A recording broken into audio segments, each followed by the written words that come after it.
Just bring your blankets and whatever you sit on, your zafu, your pillows, whatever, and come close to me. We're going to start with a little theory, and then we're going to have practice. So, and this is funny to be doing pranayama after dinner. We will digest very fast. Huh, Charles? Oh. Fire in the belly, yeah. Yeah. Oh, let's see, where are the... There we go.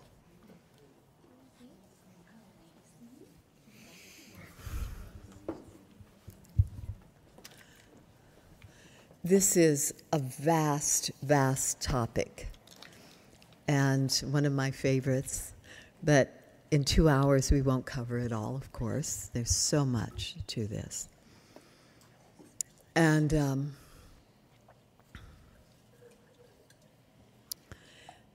I remember when I was working with Mr. Iyengar, one day, he looked at me and he said, "Your sadhana is not asana. Your sadhana is pranayama." And this part of me went, oh gosh, it's so much easier to do the postures than to do the breathing. And that's why that was my sadhana, to work with the breathing. And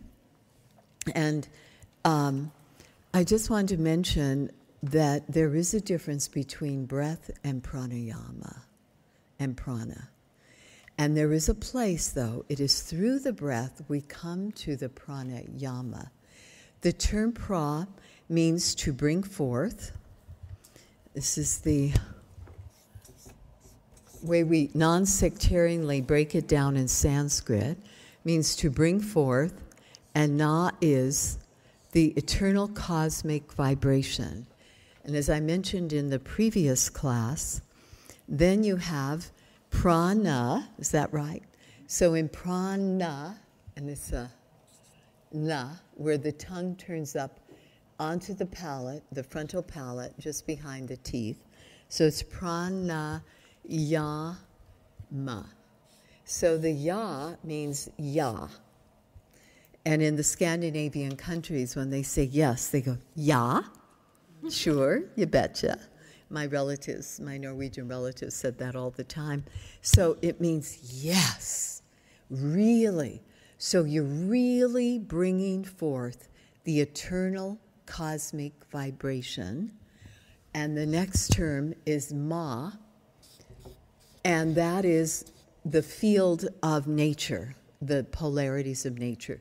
The sun, the moon, the day, the night, the masculine, the feminine poles of our creation, all of those polarities that we work with, that we know as Hatha Yoga.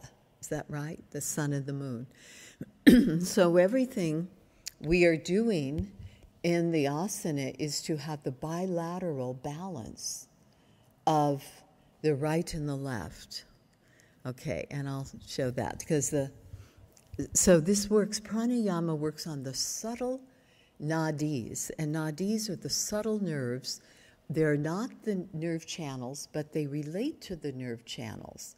And there are said to be 72,000 nadis in our body, the subtle nerve channels. There's actually more, but the typical thing is 72,000. And they say out of that 72,000, only 16,000 are important. And those 16,000 relate to the heart chakra, which represents the wives or the consorts of Sri Krishna. And here we are on the grounds of Krishna and Radha.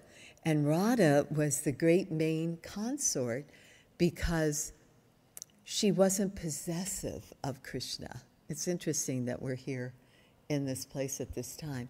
But out of the 16,000 nadis, subtle channels, that only 3 are important. Okay?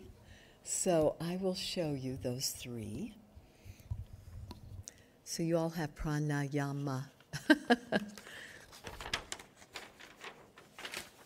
And in those 3, it relates to what they call the Ida, the Pingala, and the Sushumna. Now, this is very interesting because here's our body, I think.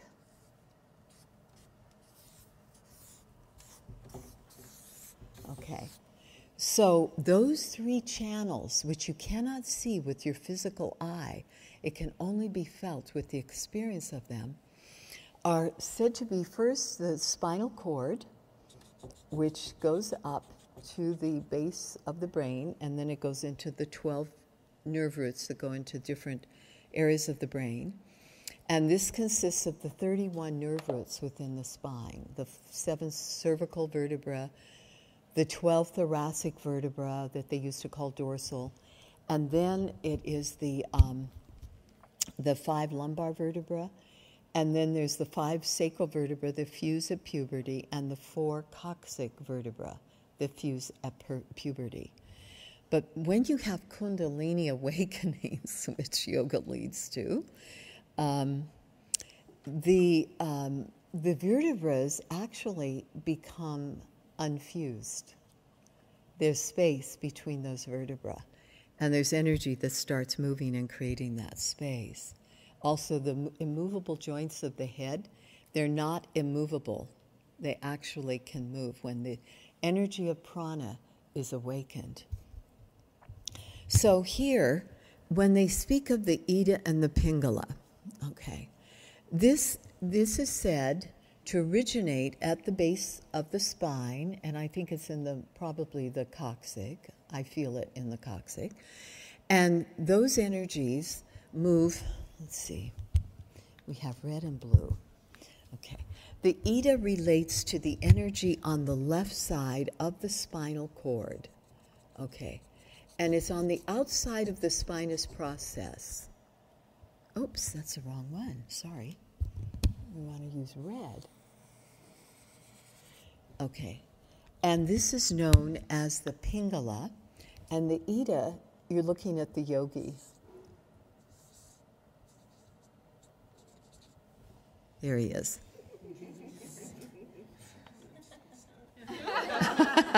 That's fun. And that's what may happen if our Kundalini goes in the wrong channel. And then here you have the Ida that originates there, and it comes up. And it's said that these two currents cross over at the bridge of the nose, and some say right at the third eye, pyramidal decussation in the anatomy we learned, and it goes to the alternate sides of the brain. Okay, so this one would go over to this side of the brain. So each of the channels, so the feminine is considered to be the Ida, which is on the left side of our body, but the right brain. The masculine is considered to be what? Left brain. So would that relate to masculine, feminine? And we're not talking about male, female. It's masculine, feminine in the broadest sense of the universe, the polarities of nature, which is Ma. And that's where Maya comes from, because they say Maya is the dancing girl of illusion, removing the veils one at a time, luring the poor sadhus into her grasp, all of that. And we look at it differently now. Maya is what sustains us. It's the earth. It's it may be an illusion, but it feels solid. We're not feeling all the whirling atoms and atomical particles in there. So here, now it is said there are different texts that say different things. And it's up to us to find these things in our own experience.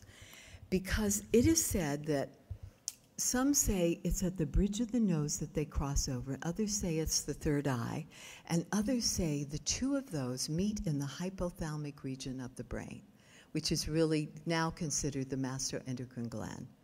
Okay, so here you have these two, and then you have them going along the spine. What do we do when we're doing our postures in yoga? What are we doing? Balancing both sides, alternating. We're bilateral integration. And it is believed that when these two currents of energy, of prana, are balanced, that the energy automatically is brought into the Sushumna. Sushumna refers to tunnel, and it's in the central canal of the spinal cord that can't be seen. But more ancient texts say the Sushumna is not in the spinal cord, but the Sushumna are these subtle pranic nerve plexes that go between the heart and the brain. Isn't that incredible? And that was where the Sushumna was said to be until, as they say, until modern times, they put the Sushumna inside the spinal cord, which I thought was fascinating. When they say modern times, they mean 12th century, 13th century, around that. And so there are two different ways to look at it. So here we have these three elements, and that pranayama and all the exercises are meant to give balance to these two areas. So you can see in your parasympathetic, if it's overly active, there will be fatigue, depression. What are some other things? Apathy. Anybody have a clue? Anything else? Depression. Well, depression, yeah. And too much low blood pressure is one of those, okay? So here, when a person wants to raise their blood pressure, what would they do? They would stimulate the right side. Mm-hmm. Because this is dilating the blue, the parasympathetic. The sympathetic is constricting, and it interacts with the adrenals. So when the adrenals are at their high cortisol stress level, then we constrict those blood vessels. And that's when high blood pressure and things like that can happen. So the yogis have been, blood pressure is the simplest thing to regulate. It's so easy. You can do it in just like a minute or 30 seconds. And so this would relate to your left nostril, the left side, and the right side would relate to the right nostril. Simple. It's so logical. Yoga is so logical how these things work. And then even to the two hemispheres of the brain. So Mr. Iyengar used to say, we stand on our feet to balance the fluid in the brain, in the hemispheres of the brain. So by standing equally on the feet, we can bring this into balance. When we stand on the head and we are equally in between the right and left hemispheres of the brain, on the corpus callosum area, then what we can do is we balance that, and we balance the nadis, and we balance everything in the body. So we see where in the balance we have in the poses, we're actually practicing pranayama, alternate nostril pranayama. Do you see how that works? What would be another posture?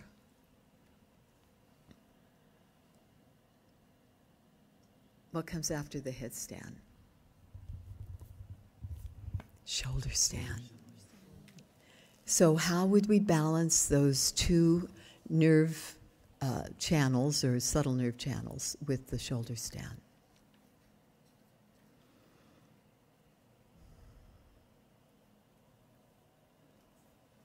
Equal pressure on the shoulder blades and the outer edges of your elbows, which is where the key of that pose is. And the key of the headstand would be on the inner edges of your elbows. But equally, the pressure is equal. Now, what happens, like let's say in a headstand, we have a tendency to want to go to the flatter side. Isn't that right? Which then puts the neck out of alignment and throws these two out of alignment. So instead, we start to align using our breath. Even in Shavasana, when we think it's equal, and we see that the breath is more significant in one nostril than the other, then we need to adjust and align the body, not from the way it feels on the back of the head, because we have one flatter side since infancy. So we turn it to the point where we start to feel the breath equal in both nostrils. Does that make sense? It's so orderly. This whole thing is so orderly, how it works.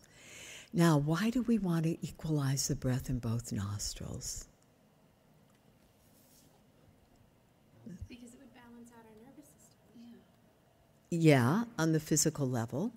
And what about the pranic? What would it do there? So begin to open up Sushumna. Sushumna. You balance that subtle energy. The Sushumna can't be seen in physiology. I've looked for it on cadavers. Where's the Sushumna? Yeah, you can't see it. You can't see it. But it's all on the subtle level. There's so much. The physical level is just a repository of what's already happened on these other levels. You know, every thought we've ever had, every worry we've ever had is stored within us, and yoga is releasing, releasing, releasing. So we're not accumulating all of this that stays within us and is repressed. So the idea is to bring up that storage from the base of our being and sometimes it comes out and sometimes it doesn't fully come out. And that's okay. Whatever's coming through is what we observe and we can release through our practices. Now, when we get into pranayama, it is so powerful. And that's why asana precedes pranayama.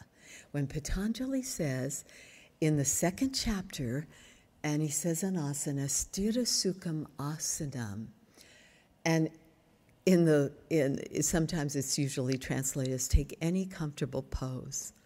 Doesn't mean that. It means take any pose and be comfortable.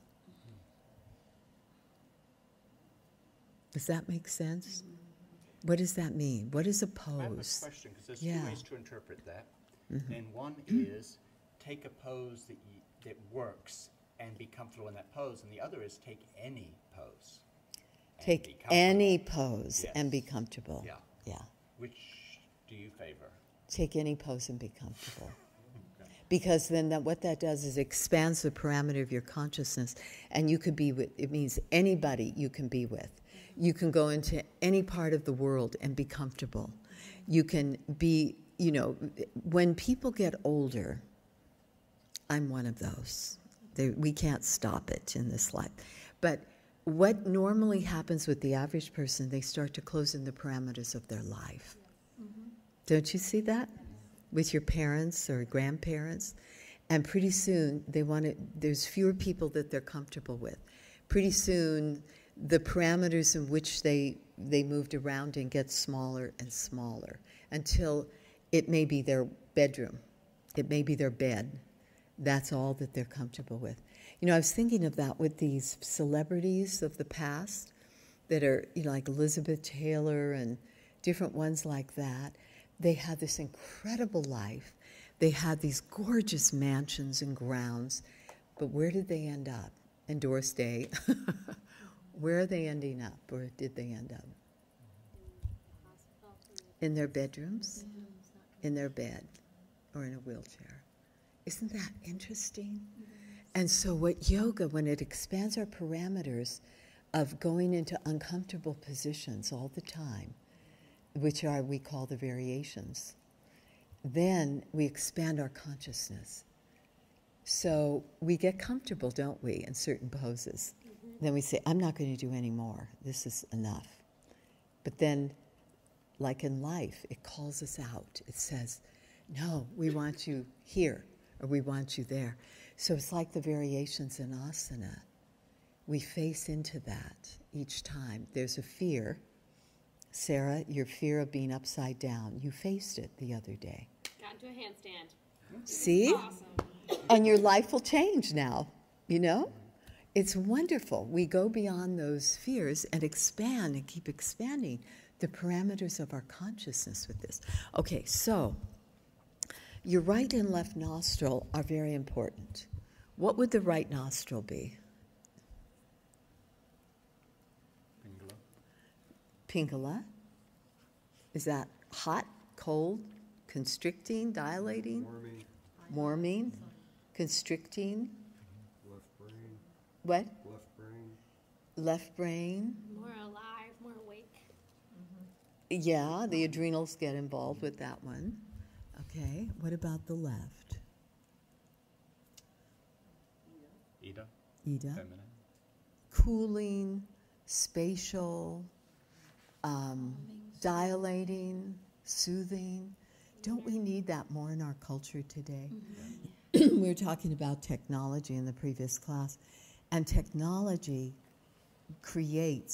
has created, and will continue to create until we find ways around this, a very sympathetically driven culture. What can we say? It's very sympathetically driven. And a lot of adrenal burnout is happening today in our culture with even kids. So let's look at our nostrils then. So if you just put your hands on your nostrils and see which nostril is more active right now. Left. Left. Right. My right nostril. The what? My right nostril is Your more right? active right now. And whose is left? Who said left? Okay.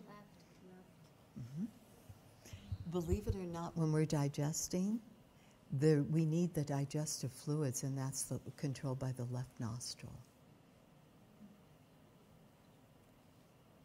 And when we're in an activity, it controls, usually it's the right nostril that's involved. But they're supposed to switch over every 2 hours, but because of our society, they don't do that anymore. We don't have that natural swing that we used to have. And in biofeedback tests in the University of California in San Francisco, I was part of those in the 60s, and they found that the energy did swing from right to left hemisphere. You know, We call it biorhythms. the biorhythms, yeah. It doesn't do that anymore with most people because of our stress loads in the society. So sometimes we get stuck on one side more than the other. And nowadays, most people are getting stuck on the right, you know, in the sympathetic. We have bigger cases of high blood pressure now than ever before. Insomnia has become a pandemic in our society, and I blame a lot of that on the technology, you know, because it pulls the energy to the frontal brain, which is more sympathetically oriented. And in yoga, what we want to do is bring the breath and the awareness to the back brain, to the cerebellum. And that's the seat of the subconscious. And that's usually controlled through the parasympathetic. Okay, so even your frontal and back brain have something to do with that. So can we look at your nostrils now? Okay. And then we'll, you know what, let's try some. Can you guys move after eating? Are you okay to move? Okay. Do you want to come here, bring your blanket? Could you hold this for me? Okay. Stand up and just come on over here. No, you can sit down. Oh. Okay. Okay. Now, you can just put your legs out. Take Janushirshasana. Okay, take one, bend one leg in. Okay, now come over here. Stand up so you can see. No, you can turn a little bit more this way. Come on over on this side. Now go down into Janushirshasana. Okay, but not the neck. Keep that elongating. Okay. Now bring this leg back a little bit more if you can. What's happening? Which side of the nervous system is more active?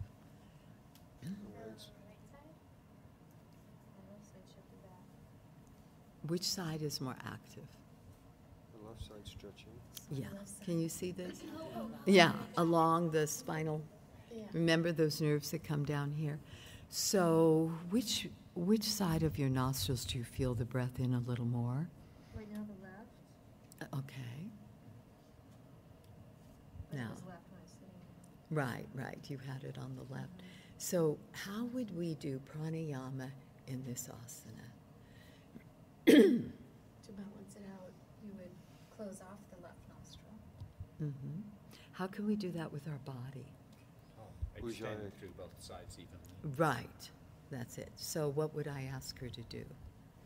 So lengthen through the left, Inhale the, wait. through the right side. Now, inhale into my hands. Okay, now, that's your time to restore, to regenerate. Now, exhale is where you start to move and make the changes. But you come from that deep place within you. So, inhale into my hands. Good. And now, exhaling, and just lift the front ribs up. There. Can you see? I didn't say bring this side down. I simply asked her to extend. Do you see what happens? When we get that length, we automatically bring the Ida the Pingala into balance. And then we may see it shift within our nostrils. So do you want to try this? Okay. Are you guys okay doing that after eating? It's going to take a while for you to get round to everybody. What? Oh, yeah. Yeah, we work in pairs sometimes, but I'm just going to ask you to do this on your own. Okay, let's try that. You can come up. It's just to experiment and explore this, how we can bring pranayama into the asana. Now, I have to say something, though. In the sutras, the ancient commentaries, they say we have to reduce our diet to really do pranayama. And they say that to conquer the fifth imperfection of the breath, we have to reduce our diet. But they don't talk about the previous four imperfections, so I've never been able to find out what those are. It's interesting, isn't it? So here, just take the left foot in, the right foot out. And then from here, just press down your fingers onto the floor and give your spine just lots of length. And then inhale into the back. And wherever the breath arises, let that expand to the other parts. And now exhale and press down with the fingertips. And then let the spine just come up. So you're on the back of the thigh of the forward leg. And some of you who have difficulty, put your blanket under your hips, just to give you that little extra extension. And now just close your eyes. Don't look to see where you are in the pose. It doesn't matter. And just feel the back of your being. And then as you exhale, roll the skin down the back and let the neck come out of the shoulders, as this helps to free the breath. And then observe, where is the breath flowing? Which nostril is it more prevalent in? And then just see if you can adjust the spine just a little bit to find where you can bring the breath into the nostril that seems obstructed. And you're being very gentle with that breath. And just observe it. How can you adjust that spine? Breathing into the back, and then can you lift up on the front ribs, raising the back ribs at the same time, and just feel that openness in the waistline. And then inhale and come up. Where did you feel it? What? On the left. You felt it on the left? It's so open on the left, right? It's just, whew.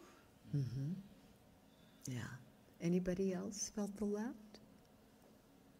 Felt the right? How many felt the right? No, mine's clearer on the right now than it was Yeah. earlier. Yeah. You felt it on the right or the left? Yeah. Yeah. And did you adjust your spine to see if it would change it? Did it? Isn't that fascinating? So when we do alternate nostril breath, it's really to get in touch with the subtle Ida and the Pingala and the Sushumna. Do you see how that works? So take it to the other side and see what happens. Can I ask a question? Yeah, sure. What about a deviated septum? A deviated septum, that's the expression of what's going on in your spine. Okay. Do you have a slight scoliosis? Most people do. Not that I know of. Okay. There might be a slight little movement there. Most people have a right lateral deviation in the spine, which will show up in the bridge of the nose. It's so I don't have a fascinating. pituitary gland, so that's why I was. Aha! It's amazing you don't have the pituitary. Yeah, well, I had an illness, and that's Yeah. part of the issue. Well, you know what? Now the pineal gland can make up for that, which is where we need more stimulation in our society today, of the pineal, which manufactures the melatonin. You know? Isn't that wonderful to know that? But if we take melatonin, it stops the pineal from producing melatonin, because there's something in the body that keeps wanting to create the balance. Oh, don't worry about it. Okay, so take this now, inhale the breath, press down with your fingertips. Now elongate the spine. Allow those pranic currents to flow through. And now just come down towards that leg. And then just see, turn to one side and see what happens. And then just elongate and turn to the other side if you can, and just see how it changes the breath in the nostrils. And now our head wants to move with the spinal movement, but don't let it. Let the head, the eyes face downwards, not to the side, and then keep elongating the neck. We stop the currents when we compress the neck, which happens with age, but not with yoga. And so you're just allowing that. And then just see, what balance do you feel here? And then, how can you adjust that balance? Can you find a place where you can feel the breath flowing through both nostrils? And then inhale when you're ready and sit up.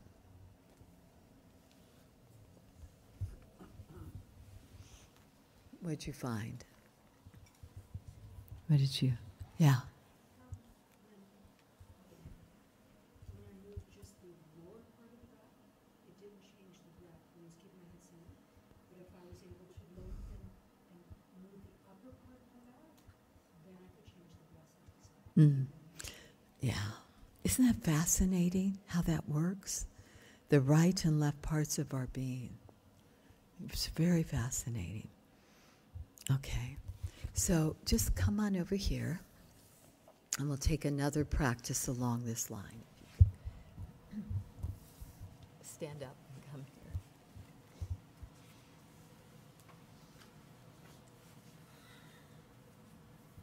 You want a blanket underneath your knees, Michelle? Oh, no, I'm fine. Okay, so here,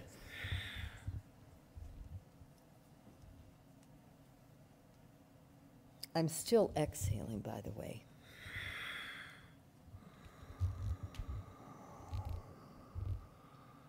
And now I'm just inhaling, and I'm feeling the breath is almost carrying my hands away from the earth. And then I'm trying to bring it into all areas of the cone-shaped lungs, the three different levels. And then as I exhale, I'm just pressing down equally with the hands, and then just seeing which nostril the breath is flowing out of and which it is not. And then I inhale again, and I'm just letting the breath carry me up to the night sky. And then I'm just trying to unstick any areas that may be there as I exhale. This is through my nose. And I'm moving one hip back to just open that area. And then I'll move the other side on the exhalation.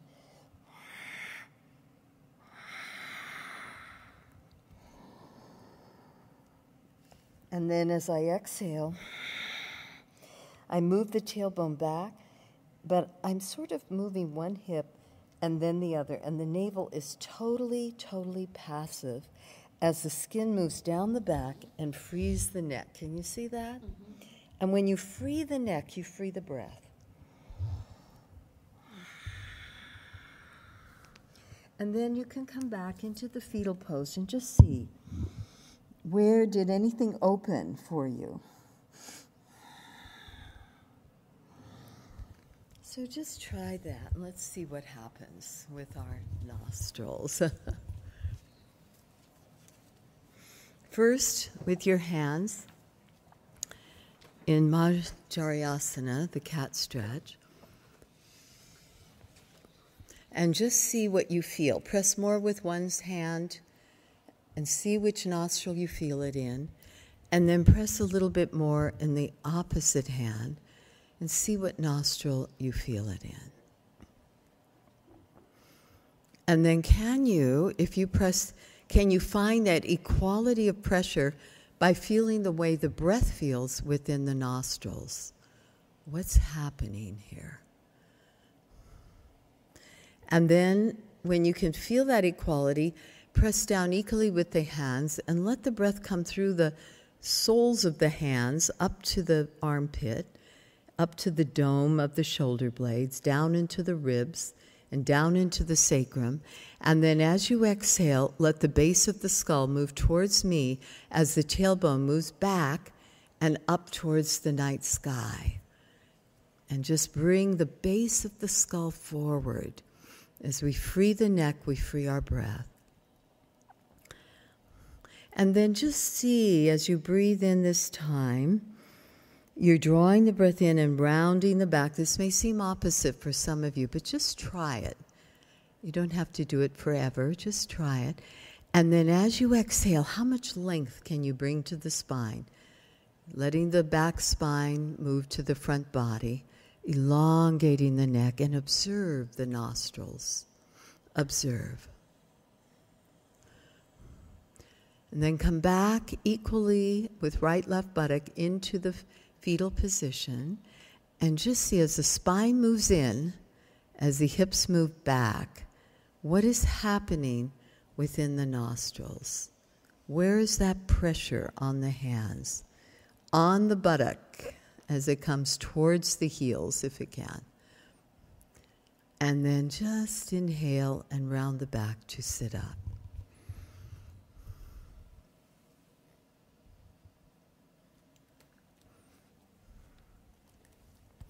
So what happened?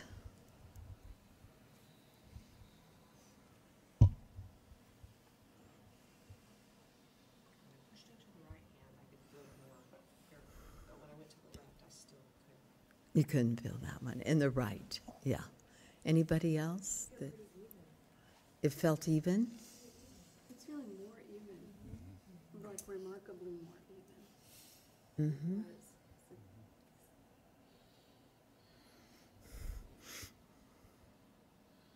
Anybody else? What do you feel? Anyone lose the thread of awareness of the nostrils? It's okay, you can admit it. Thank you. Okay. Why do the nostrils, when they are balanced, means the prana is moving into the central canal of the spinal cord, into the Sushumna. If the Sushumna is in the spinal cord, great. If the Sushumna is those vessels that move from our heart through the carotid regions, the sternocleidomastoid muscle, the carotid arteries, up to the brain, great. We're clearing the pathways through the pranayama for that energy to move from the lower to the higher plexus, chakras in our bodies. Does that make sense? Okay. You know, when yoga was originally practiced, it was for enlightenment. What can we say? Now it's for survival. It's just to survive in the everyday world and have a good life, you know, have an aware life.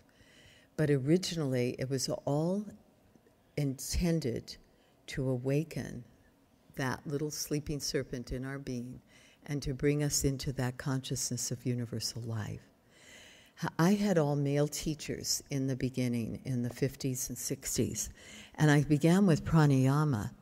And I had one who studied with the great masters of the Himalayas, and he taught Nadi Shodhana, which is only inhale left, exhale right, inhale left, exhale right, for 2 years. And he said he did that so that to prepare our nervous system to receive the light of illumination, because sometimes it can be very destructive. And as we did this for 2 monotonous years, the way he did the left, right, left, right, left, right, was to dilate and open the Ida. It's to open the channel so when that light came through, it didn't burn the brain and the nervous system out. And I had experiences later with that happening where there was too much fire, too much heat. And then, so your Nadi Shodhana is your inhale left, exhale right. Surya Vedana, Surya means the sun, and Veda is from Ved, meaning to pierce through. So that is where you inhale right, exhale left, inhale right, exhale left. And when I saw Mr. Iyengar's book in 1968, I thought, I want to try all these pranayamas. And it said, don't practice this without a teacher. And I thought, I can do this, I can do this. Well, later that night, we went to a dinner party, and people looked at me and they said, have you been skiing? Because your face is all red. And it looked just like I had been skiing, it was the middle of winter, with sunglasses on, with the white here, and bright red, and I was burning up and didn't even realize it. I was literally burning. Talk about the burning man. This was the burning woman. And then I understood why we weren't to do it. Anytime they said, don't do this, I had to do it to find out why I shouldn't do it. And I found out why. It was so intense. I burned for days because that was the heating channel. But I didn't know enough to go to the left nostril and go back just to inhale left, exhale right, you see. Now, there are many different forms of pranayama, and nearly all of them you breathe in through your nose and you breathe out through the nose, except for 2 cooling breaths of Shitali and Chitkari. And these you inhale through clenched teeth. You could try that. And then you hold it, close the mouth, and then you exhale the breath through the nose. And that's supposed to cool the system. The other is through the curled tongue. And you inhale through like a straw, through the tongue. Hold it, close the mouth, and then release it very gently, very slowly.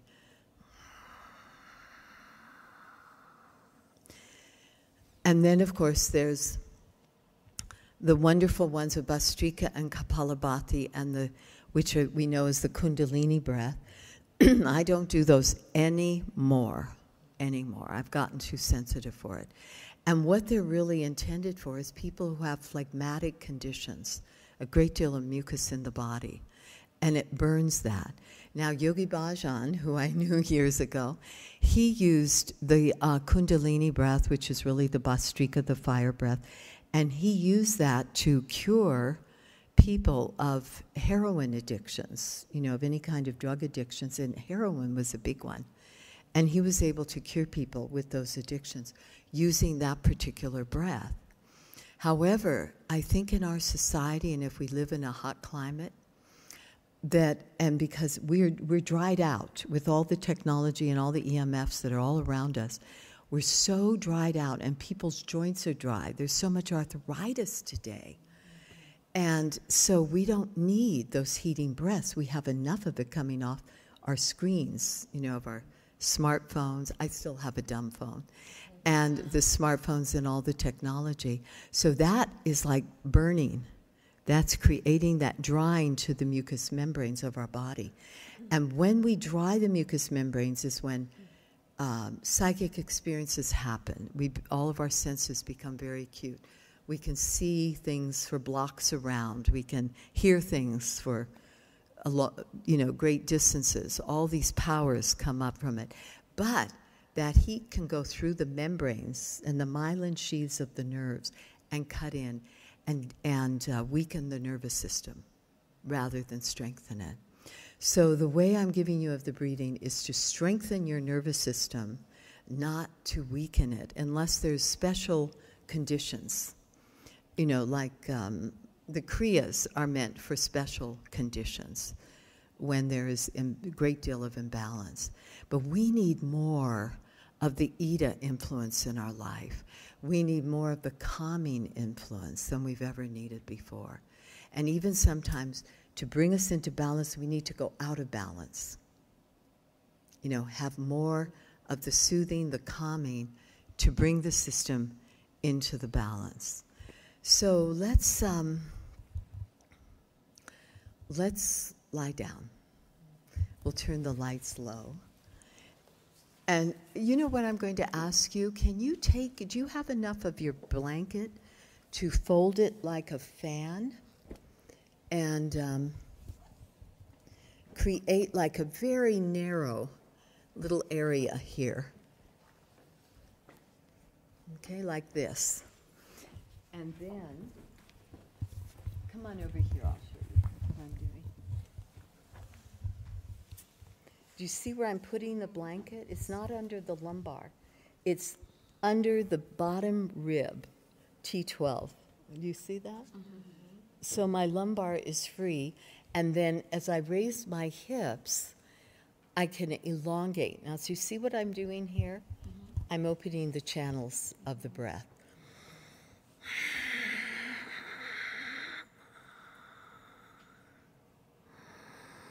And now when I inhale, I'm expanding the breath across the back body from the hips to the shoulders, and I'm just letting the spine stay in the center, and then I exhale, and you see how I'm letting the outer edges of the back just drop down. Mm-hmm. Can you see that all? And the idea is to really lengthen and get every one of those 5 vertebrae of the lumbar, get space between each of the vertebrae. So we can rebuild discs. We don't have to have deteriorating discs as we get older. And ironically enough, I had myself measured, and I've grown a 1/2 inch. So cool. And people that don't do yoga, what happens? They shrink. Yeah, exactly. And pain. I really hate to admit this, but I don't, knock on wood, have pain. No neck pain, because this is the way we practice, and no joint pain. Can you lengthen the cervical vertebrae like you just did? Now let me show you what you can do for the neck. This is a great secret. Watch my hands.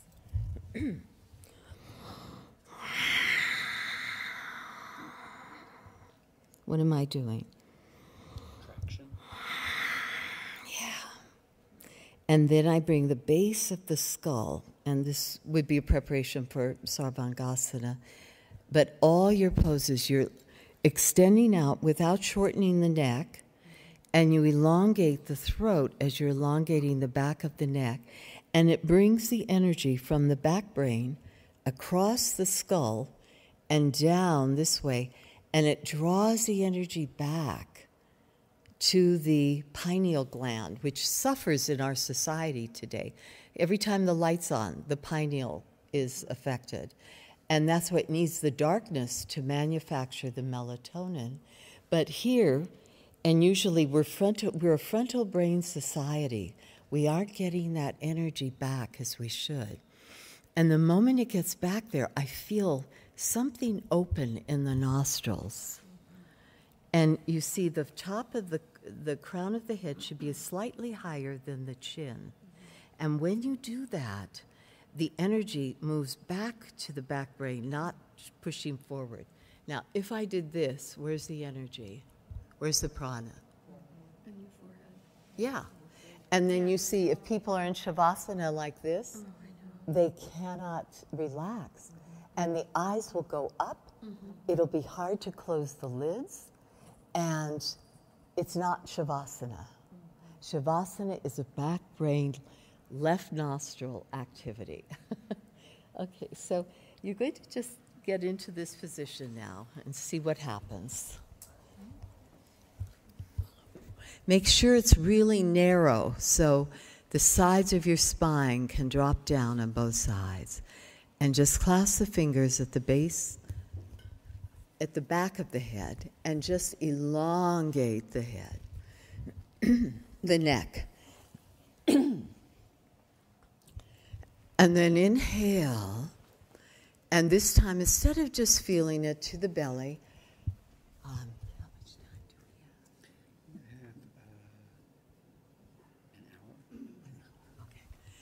And now just from here, keep extending, and this is good for pregnancy too. Wonderful when you're pregnant.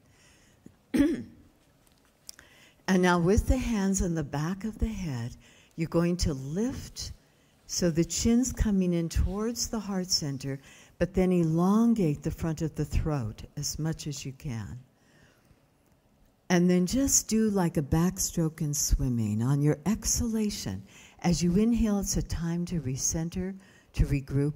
And then as you exhale, extend out from the inner shoulder blade way out across the blanket and drop the outer shoulder blade towards the earth. And then the same with the left arm. If you have one tighter side than the other, then just linger on the tighter side a little bit longer. And then drop the shoulder blade. And then just let the hands now elongate the neck and let the hands come up the back of the skull and across the top, and just bring the palms down across the eyes and just let them rest the heel of the hand at the zygomatic arch of the cheekbone. The little fingers crossed over at the top of the bridge of the nose, so that when you open the eyes, you'll see only the darkness. And it's this darkness that draws the energy from the pituitary, or where the pituitary was, all the way back into the pineal, where we are severely lacking in our daily lives. And this gland is awakened in Sarvangasana, and this gland is just waiting for our attention. And just allow all the energy of the frontal brain to come to rest upon the back of the head. And let the lids close, bringing the upper lid to meet the lower without lifting the lower lid to meet the upper. And now just feel the breath, however your breath wants to move.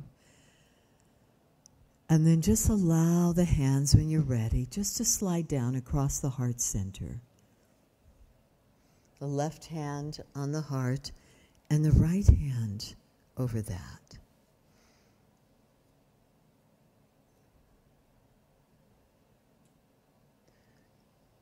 Just feel the breath is fanning the flames, the Agni, that little eternal flame that lies within the heart center.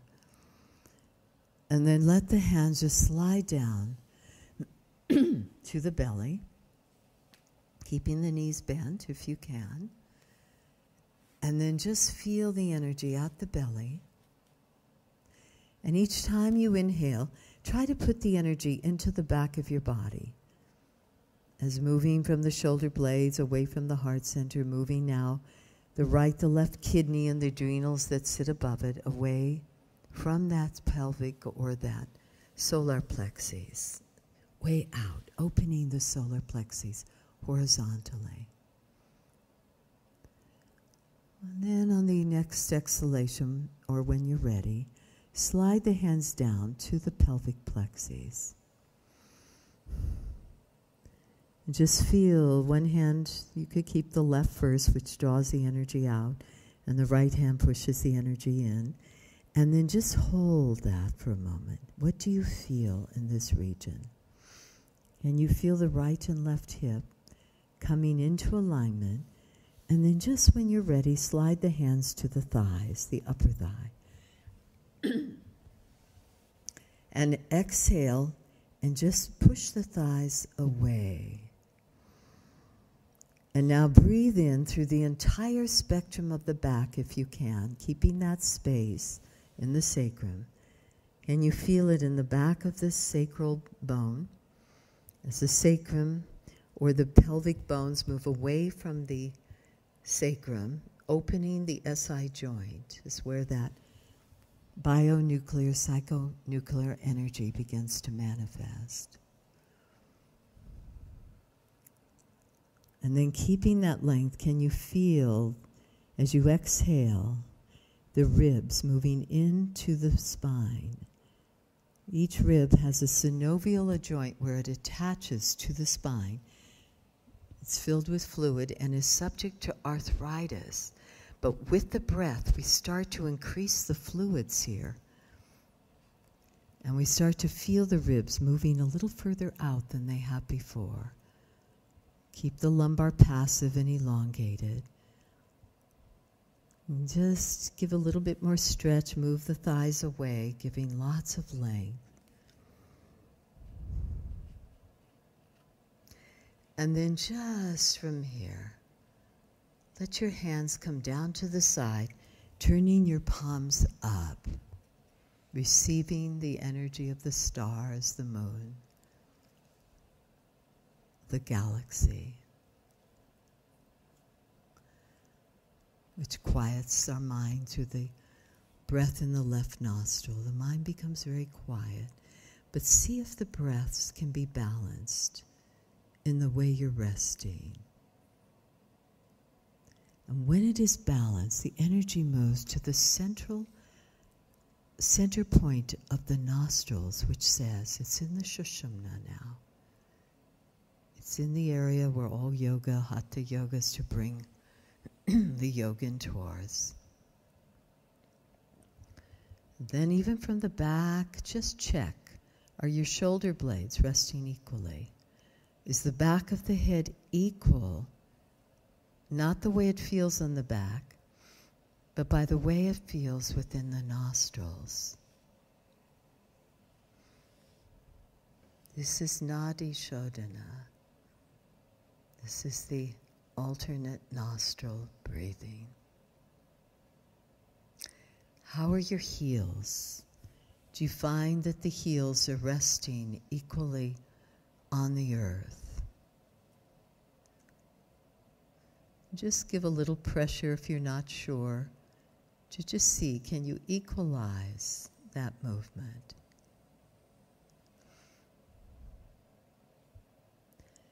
And then every so often, lift the base of the buttock up and elongate the lumbar, which is not resting on the blanket, but it's free. And see if you can elongate it, allowing it to come not to, but towards the earth. And then keeping the heels on the floor, just stretch one leg out and just stretch from the internal organs, stretch from the back of the sacrum, elongating the lumbar with that movement of the leg. And then the other leg. And let the toes just drop to the side. And now observe the breath. Has it shifted? Has it changed? Can you not move the body, the lower body, but just move the back of the head just slightly to the point where you feel the two breaths equal. Balancing that masculine, feminine, androgynous part of our being, which all of Hatha Yoga is about. And then begin to observe the breath as it flows through the nostrils. As even here in the nostrils, there are 5 pranas. And on the inside edge, closest to the septum of both nostrils, is the earth element, the apana prana. that which carries the waste matter out of the body. And then as you swing across, on the lower right outer edge of the nostrils is the water element. Can you feel these 2 points simultaneously, the right and left, to the outer lower edges of the nostrils?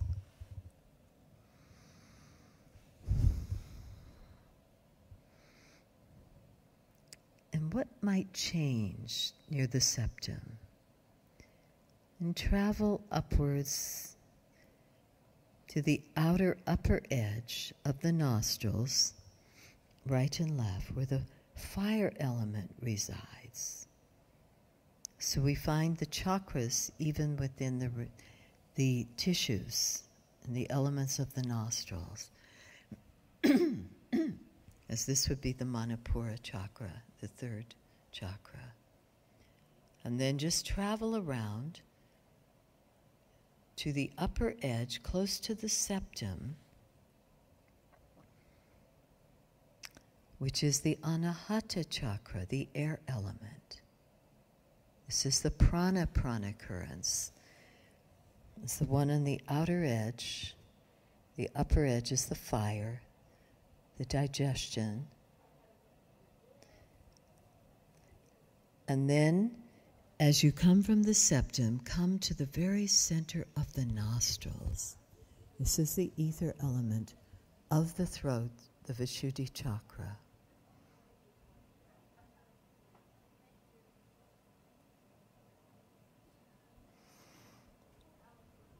Can you hold your awareness? This is dharana, focal point, concentration, in the very center of your nostrils. Or do you find one side you can hold the center and the other side begins to stray? And then see as you focalize the mind's energy, the vrittis, on one pointed awareness. Can you equalize the two breaths as they pass in to the gateways of the body without moving a hair within the nostrils? Or disturbing the membranes of the inner body? Can it be such a breath of ahimsa that nothing is disturbed, and even the waves of the mind are not disturbed? And then as you let the breath go, can you let it go in such a way that it is not disturbing the space around you? Can it be so gentle?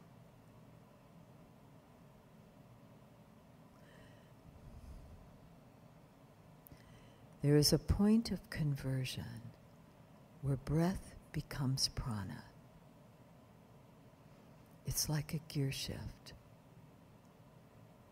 And when the mind is totally focused on the breath, this conversion begins to happen.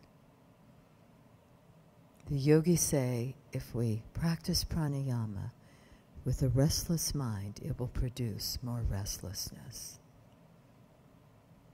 So we hold the mind steady, and it's almost reversing the order of dharana, beyond the pratyahara to the pranayama.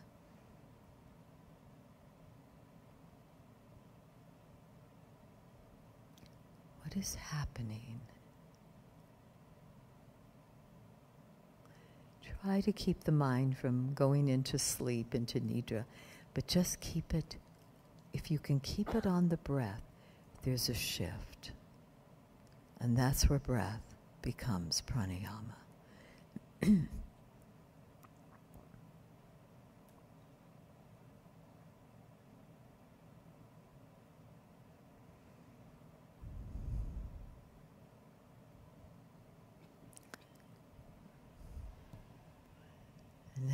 yoga and pranayama, the emphasis upon the exhalation rather than the inhalation. And just see if you can exhale as deeply as you can. And now when you reach the base of that breath, and feel that there's no more place, there's not a place for the breath to go anymore, hold it out, and then see if there's a little space to let the breath go. A little bit more, a little bit more.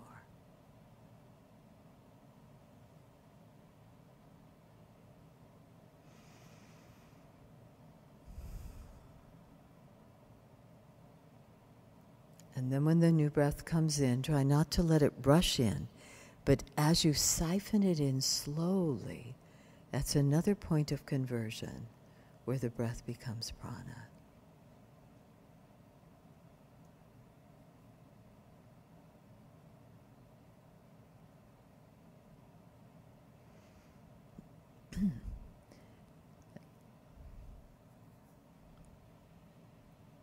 This is known, the beginning practices of Anuloma Viloma, moving with the grain and moving against the grain.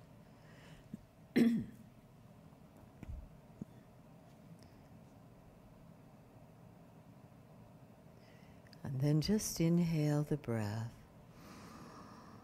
one continuous flow, and then see if you can exhale in 2-second intervals, exhaling for 2, holding it.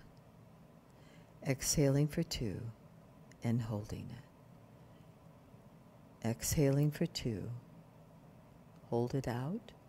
Exhaling for, and just take it in this way as far as you can without any tension. There's no abdominal tension. And you're releasing, relaxing, letting it go. And as you hold it out, relax any muscles that are used to push the breath out. Don't push it, just allow it to siphon out of your being. And then when you feel you can breathe out no more, let it come in one gentle, continuous flow.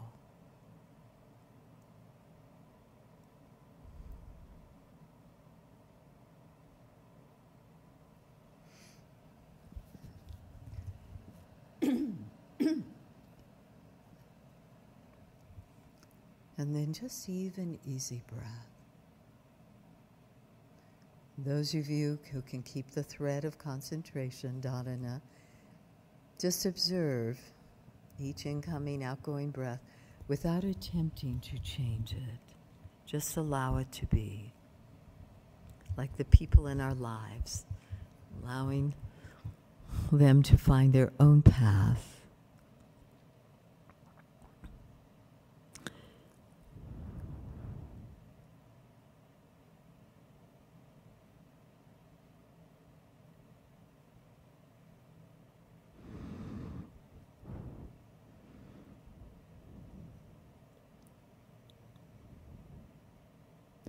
And then just, when you're ready, just bend the knees on your exhalation into your chest. And then, when you're ready, just roll to one side, the side of your choice, before sitting up.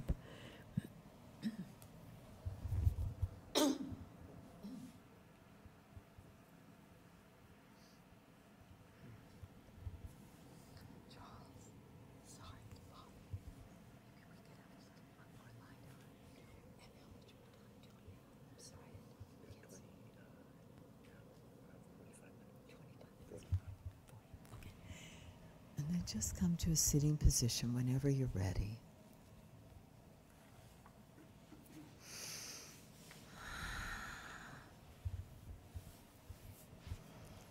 It's time for bed, isn't it? And just, I'm going to just keep your eyes closed and we'll turn the light on a little bit. And then I'm going to ask you to stand up and walk over here. I know you feel like meditating after that. Come on over here. We have a little bit more time, so.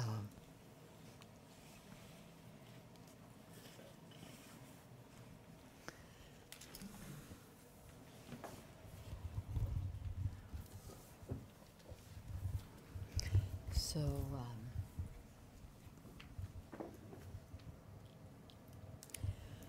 I'm just going to mention this, that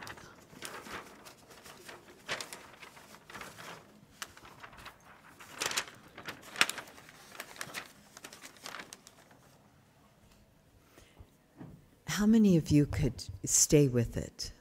How many drifted? It's okay to say you drifted, that's okay. Okay, what happened when you were watching? Anybody want to share, generally speaking? Watch the breath, it evened out. It evened out. Anybody else? There was a part of my awareness that went right up the middle and felt like it came to rest in the corpus callosum. Yeah, that's an amazing place. It's lovely there. It's really wonderful. I Yeah. experienced this really interesting visual of this like kind of light underneath my eyelids that would like move around, and then when I could center my gaze on it, my breathing evened out, and then if I went off, my Yeah. breathing went off. See with the concentration how it can affect the breath. Is then, yeah. Anybody else? What did you feel? Right. Well, I was trying to focus on that connection from my pineal to my pituitary. Yes. I know it goes up on an angle, right? Yeah. And I was trying to stimulate that pituitary cavity or whatever's in there on the left. It's the subtle level. It's still there. Yeah. Yeah. I'm going for an MRI in 2 weeks on the pituitary just to kind of see what's going How on. fabulous. Because they think it's starting to grow back, which is Oh. very rare. Yeah. And I don't know if that's because of my meditation or why that's happening, but I'm going in for another MRI in 2 weeks. Well, I'll hold that with you. So Yeah. I've been focusing on that, just trying to focus on, because Robin taught Yeah. us that. She taught Yeah. us the plane from the pineal up through the pituitary. Yeah. And so I've been concentrating on that. Yeah. That's fabulous. It's pretty Wonderful. cool. Yeah. Anybody else have anything that came up?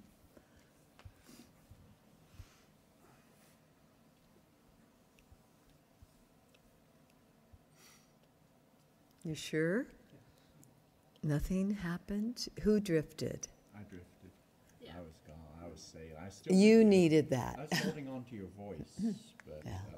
I wasn't listening to what Yeah. you were saying. Just your voice. Yeah. But you needed that Oh, rest. I loved it. Anything else? Anyway. I need in the moment. Did you say this? My nose is a little weird, I guess. I can't sit up straight, and my heart just started beating horribly hard. I was scared to death. When you were lying down, or? Aha. Did you have a chance to get under that and see what was going on? I've been going through too much right now. I just don't want to know. You want to bury it, huh? No, not necessarily. Yeah. And then did the beat slow down? Not really. Okay. Was there fear associated with that? I'm sorry? Was there any fear when the heart was beating very fast? Yeah. Some fear and some just annoyance and, just. How would we slow down a heart that was beating fast or faster? Exhalation, suspension. Exhale, holding it without any muscular tension, and then very, very slow inhale. Tried so many. Keep observing it. Don't work at it, but just observe it, So this is how we deal with stress in yoga. We do a posture like a shalabhasana, the grasshopper, really speeds up the beat of the heart. Okay? But then you use your breath to deal with the stress of that. So it's teaching you how to deal with the stress in life. So you would come out of it and you would exhale, exhale, exhale, exhale. And then slowly bring it in. If you breathe very quickly, it'll still stay beating very fast. The yogis say we measure our life not by the number of days, but by the number of breaths. And the monkey who breathes 35 breaths per minute or something like that is the shortest lived of the species. And the tortoise is the longest lived, and it breathes only 4 breaths per minute. And humans breathe how much? You're supposed to breathe 6. Right? But they breathe how many? Probably twice as many. Charles? I have students that their unconscious breathing patterns are up to 12, 14, 16. It can be 17, 18 breaths a minute. Isn't that something? So, Cardiac patients. yeah. So, why is it the yogis have more longevity? We train ourselves to breathe slower. They don't And they use up s- all those breaths. Right, they don't use, our days are numbered by our breaths. Okay, so the more we slow the breath down, it also begins to slow the heart rate down. Now, I know some want to stimulate it with aerobics, but they're finding out that that's not always healthy. Now, Isn't I that had something? a question. Yeah. In casual conversation, you were bemoaning the fact that you were getting a little old, that you were dealing I with was? that, yeah. And you were complaining because you were down to a 4-minute breathing cycle from 5 minutes. Now, is that one 4-minute breath, or is that sustained, like breathing at a 4-minute cycle for a period of time? I can do, sometimes it takes, if I'm focusing on it, I could do just one breath in 3 or 4 minutes. I would take one breath. So I'm aging. you I'm doing sustain 4 that? breaths now. But can you sustain it? That's not one time and then recovering. Are you able to do that for like 10 minutes? Stay Yeah. at that level? Okay, Yeah. that's what I was curious about. I can do it. I can do it. And I have to have this, I have to focus and be, and I can actually, I should time it sometime. But it feels like, now let me explain this to you about the pranayama according to Patanjali. He uses different words. And again, in these ancient scriptures, then they say, oh, and in modern times, they changed the languaging. So we've learned it as puraka, pur means to fill, and rechaka, which is the exhalation. Puraka would be the inhalation. Rechaka is the exhalation. And then kumbhaka would be the retention of the breath. And you have 2 of those. You have the antara kumbhaka and the baya kumbhaka. Baya means outwards, downwards. Antara means to bring within in order to transcend. So the idea is that we first have to learn the exhalation before we can learn the inhalation. Isn't that interesting? It took me years to discover that. So Patanjali used different terms. He used the term vahya, and V and B is interchangeable in Sanskrit. So it could be bahaya with an aspirated H, bahaya. And it means outwards, downwards. So you can say that, bahaya. And bahaya or vahaya, V or B, either one. And it means outwards and downward flow. And that would be what? Exhale. And so, and he didn't use the term, he used the term vritti, which I think is interesting, because vritti refers to our mind waves. And the breath and the mind waves go together. We cannot separate them. When we slow down our breath, we slow down the waves of the mind to a point of stillness. And that's why they do these breathing techniques. It's all about our mind. We hold our poses not to hold the pose, but to hold the mind through the pose. We hold the breath later on, not as a way to hold the breath, but to hold the mind through the breath. Do you see? And the breath is the invisible link between the mind and the body. And we can affect the breath through the mind, and then when the mind becomes really still, we'll see it reflect in our breath. you can tell the stress levels in the sound of the voice, which relates to the breath, can't you? Usually, some people have a very high-pitched voice where the vocal cords shrink. They get shorter, and then the voice goes up. And you can tell when you're more relaxed when your voice is lower because the vocal cords extend. Isn't that fascinating? It's just, and if you drink coffee, your voice may go higher because that's the adrenaline output that stimulates the sympathetic, which constricts, and then the voice may go high. You know, maybe sometimes I hear young people talking. I sound really old now, and I swear, and my ears are good, but I swear they sound like chipmunks. You know, there's very, very high voices because people don't have a chance, young people don't have a chance to relax in our society and to have time to think and mull things through and go into their subconscious and get impressions that come out. You were talking about that, how these things just come out. And so, Vaya is the outgoing. Now, what would the ingoing be?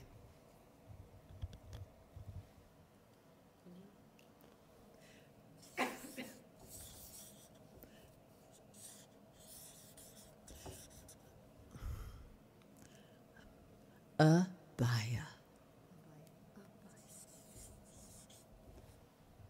Now, they put a line over that, which means abhaya. But the way I learned it was abhaya meant not going downwards, not going outwards. So that would be inhalation. And these are vrittis. So, Vaya vritti. And this would be abhaya vritti. Do you see? So it's saying you're taking the waves of the mind inward and you're giving the waves of the mind outwards at that point. Now, there comes a point when there's inhalation. Now, this is stamba vritti. This is a wonderful word. I love that name. What does it mean? What? Sta. Like some relate asana to sta is the root word. To establish, to stay, to be unmoving, steadiness, you know, all of that is sta. So stamba vritti would be the retention of the breath, either in abhaya or out, bhaya. Isn't that fascinating? Mm-hmm. Now, I don't know if you're so excited about this at this time of night, but when I discovered this, I was very, very excited. And it's very different than the Hatha Pradipika talking about pranayama, and they use force to make it happen. In the Yoga Sutras, there's no force involved. It's allowing it. You cannot use muscular contraction. They say not to lift the shoulders, but it's all done through here, but we take it through the back and then around, and then exhaling, we extend. And that allows the prana to move freely through the Ida, the Pingala, and the Sushumna when we do that. So stamba vritti means to stay in either one of these. Now there's a fourth kind of pranayama that to me I have found is the most important one, but you can't make it happen. You can do the things that will allow it to come into being. And this is known, well, they call it the fourth, it's really kevala, and I love that word, kumbhaka. Kevala means isolated and absolutely pure. And kumbha is a pitcher or a jar, and it can be filled with content or it can be emptied of content, but it's a container. So kevala means to come into a place where the yogis used to say, well, where you stop breathing, but I found that wasn't true when I experienced it. it's where the in and the out breath fuse together. Does that have any significance to you? I've always thought about a wave going up a beach, Yeah. and at one point it's going up, at another point it's going down, but there's this period in between where some of the water is still going up and some of the water has already turned Yes. And they merge. down. Yeah, so that's kind of the Yes. idea I hold. Yeah. And it's like the rings of there's like a spiral of the inhalation and a spiral of the exhalation. And when they feed into one another, the first time I experienced it, I thought I had died and that I was so aware in death, but it wasn't true. And I had lapsed, I had just automatically entered into that Kevala Kumbhaka. It was so profound. It felt like I never had to breathe again. But I was aware and alive. Students who Yeah. stumbled into it, Yeah. and both of them had not panic attacks, but they thought, I'm not breathing. And then they sat there for a little while and said, well, that can't be good. And so then they deliberately started breathing again, but not because they needed to, but No. because they thought they should be breathing. I know. And so they started breathing again. But they said they never felt uncomfortable. They, Yeah. you know, yeah. We're so conditioned to believe we have to breathe, huh? The alternative is not so good. So the Kevala is, in the 4th chapter of the Yoga Sutras, it's called Kevalya Pada, the chapter, the little piece, the little part of Kevala. So it's that place that's Kevala. It's isolated, absolutely pure. And the way they use it in English is the self in the self in the not self. You know, where there's a fusion of that consciousness. And when you experience that, that is a form of samadhi state from the breath. You just skip over all the others because dharana, dhyana, it's all part of it. And then you're in the first stage of samadhi. Samadhi is not something way out there. You know, Swami Beyondananda, the comedian, he once said, somebody asked him how they got to samadhi. He said, well, you go down the road and you turn right and then you go there.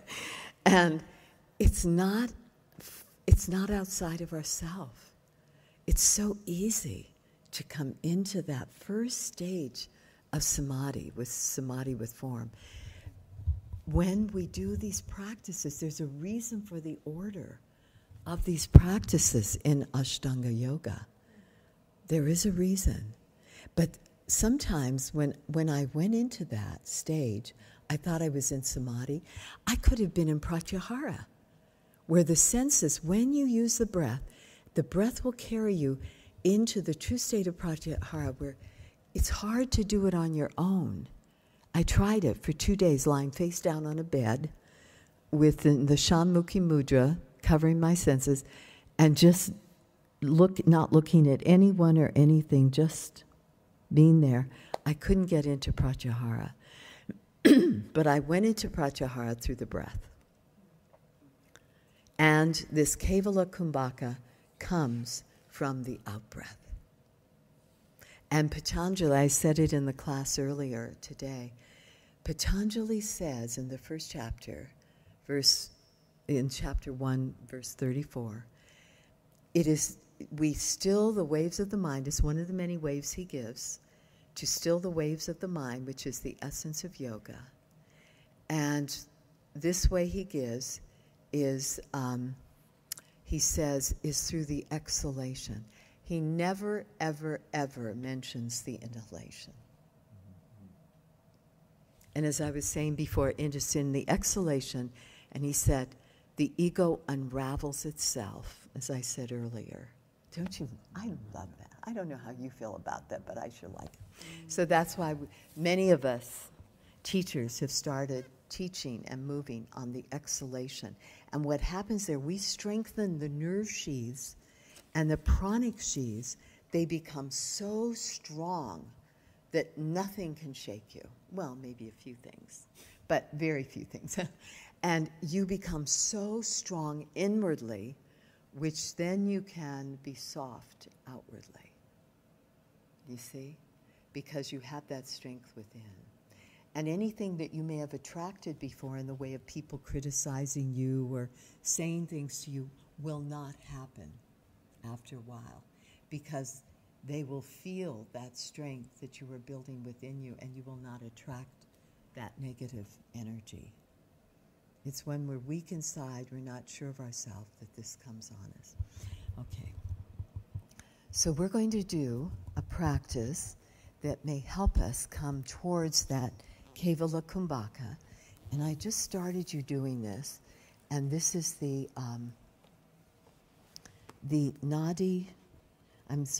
Anuloma Viloma.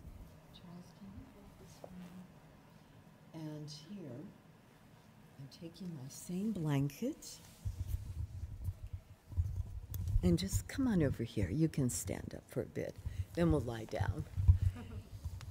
And now, if you need to put something under the head to have the forehead slightly lower than the chin, you will dilate the tissues of the lungs. You'll open your lungs. If your head is like this, you will constrict the tissues of your lungs. So you want this to be lifted like this. So as I'm taking this Setu Bandha, and as I am opening from here, I'm releasing the lumbar, which then interacts with the diaphragmatic muscle. We also have breathing, the phrenic nerve in the neck, where 3, 4, and 5 nerves fuse together, and that's the phrenic nerve, and it innervates the diaphragm. So if you have neck tension, it will restrict your breathing. So that's why we do this. And you really want to get that stretch. And if you like, if you can keep that elongation of the lumbar, then you can bring the legs out. Now, I'm just going to have easy breath in. Just, you keep breathing in, but I'm expanding my back. And then as I exhale in 2-second intervals. So some of you may have done this, but try this. And then you relax all these muscles.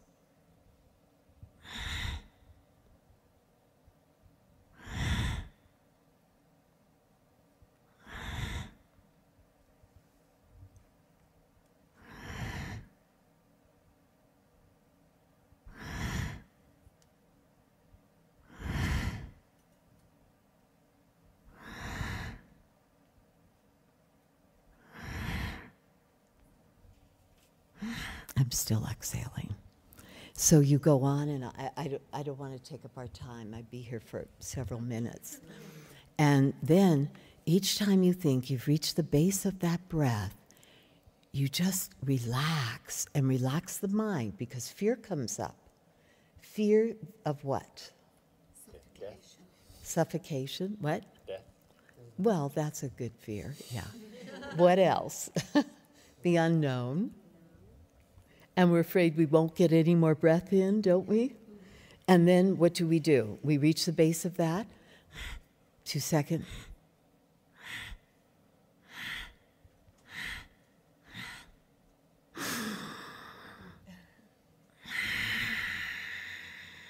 You see?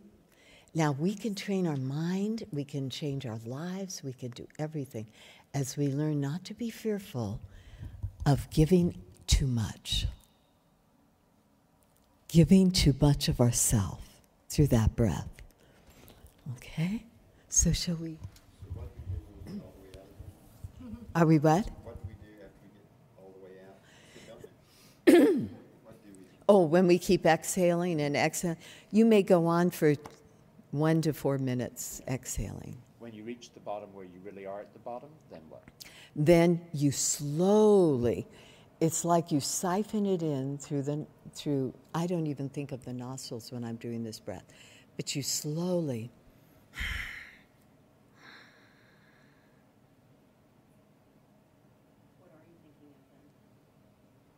You're just bringing the breath in, and you're keeping your mind on that breath. And that is dharana, that's concentration. And then you may find all kinds of experiences may come forth from you, that. So is the inhalation more about ujjayi, anuloma, viloma? Well, I was doing just to show you. You can use that, ujjayi, or you can just be Breathe out silently. silently. You know, the silent is more internal. Ujjayi helps the mind to focus more. But sometimes in the beginning it helps to do the ujjayi. So would you like to try it? You don't have to. Okay. So keep your blanket like it is. And this time, some of you may have to put the head a little bit higher.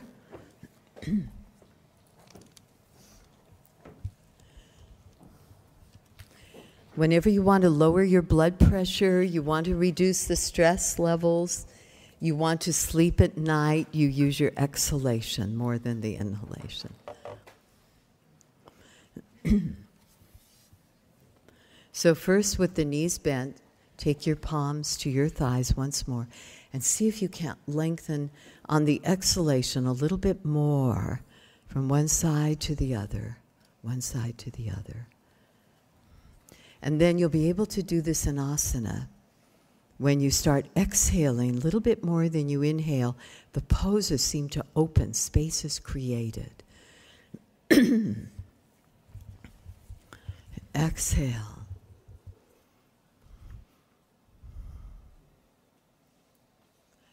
And everything in your being go into this. Now make sure your forehead is higher. You'll feel it with the way the breath is within the lungs. If the forehead is not high enough, it's just slightly, a little bit more than the chin, then the eyes can close automatically. But yet your heart center is lifted and alive. You're offering yourself to the heavens as you let your breath go. Oh, Charles, we could do the lights on that. Or just a little bit on, you know. And just slowly now, when you get the length, see if you feel like sliding the one leg at a time out as we did before. And now exhale. And then hold that breath at that point. And then exhale a little more. And just hold it at that point. This is the viloma, against the grain. And then again, let the breath go. Hold it out. And relax around that retention, that temporary retention, the kumbhaka. And then let it go a little bit more. We're holding the mind through the breath. Keep the mind with the practice. If it starts to drift, observe it and bring it back to feel the energy revitalized within your being. You can let go a little bit more. Relax around it and just see how long you want to just be in that wave of this out-breath. And then let it go a little bit more when you're ready. And then just see, can you let go of all the fears of the past? The fears of giving too much, not receiving enough. Can you let it go? Let it go.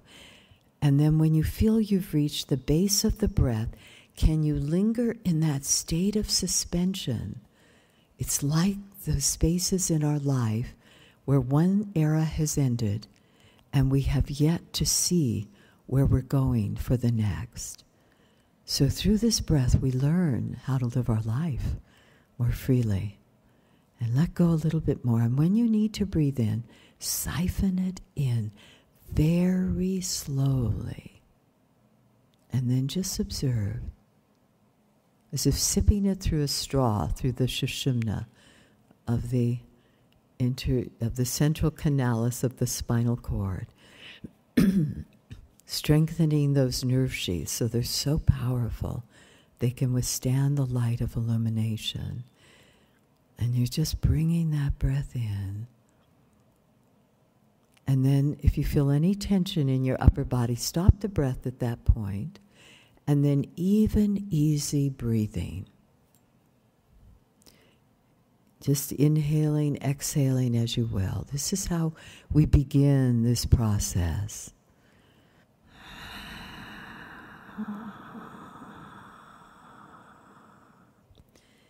And when the breath comes in, can you feel the back of your body, the back intuitive part of your being, just spreading across the earth plane with that breath?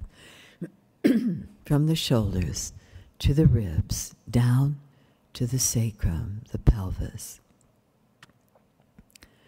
Can you spread your awareness to all these parts simultaneously? And then, as you exhale, when you're ready, take it in intervals, the anuloma, interrupting each phase of the exhalation. And relax and just hold it at that point and let go a little bit more, a little bit more, a little bit more. And then look at the psychology of this breath. What is it revealing about something in you, in your life? Just observe it.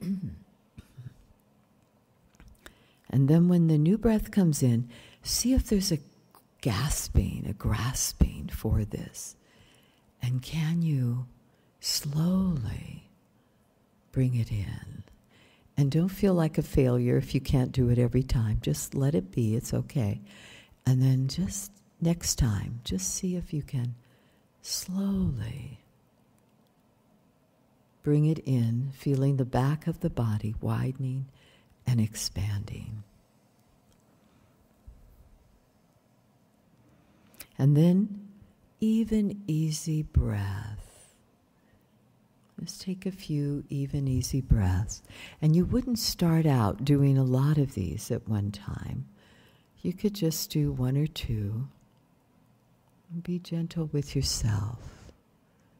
And observe what the breath is teaching you about the self. You are bringing forth in pranayama, you are bringing forth the eternal cosmic vibration within this dimension, third dimensional world of seasonal changes, of polarities. And you're balancing now those polarities within your own being.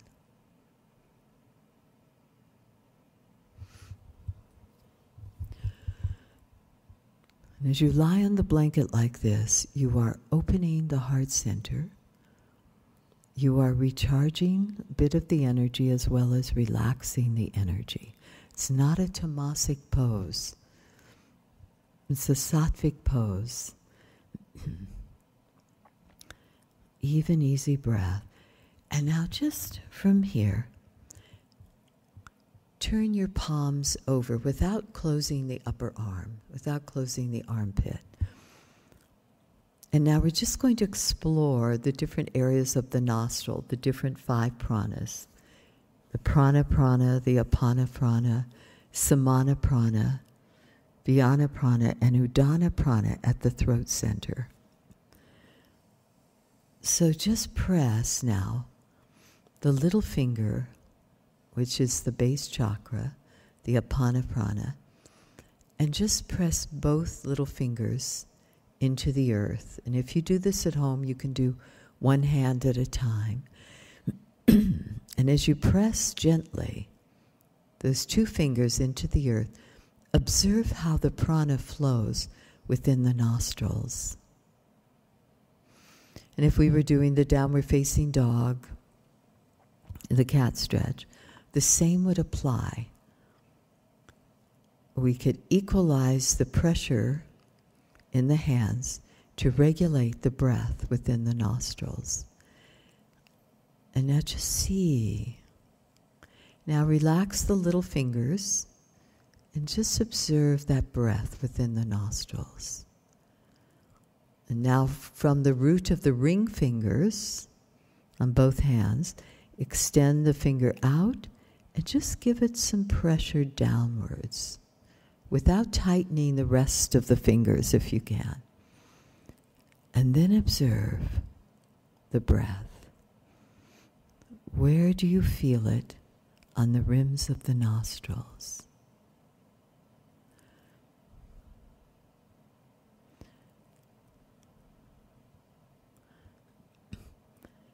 And then when you're ready, just release the 4 fingers. And relax the hands. Observe the breathing. And now from the 3rd finger, extend the fingers out to the tip. A little bit of pressure without putting pressure on the others if possible. Where do you feel it within the nostrils?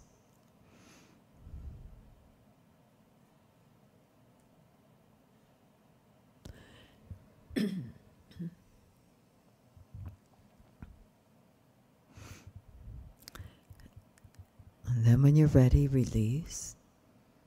And observe any changes that happens when you press down or you release. And when you're ready, just take the index fingers, extend them out and down, relaxing the thumb if you can, and the other fingers.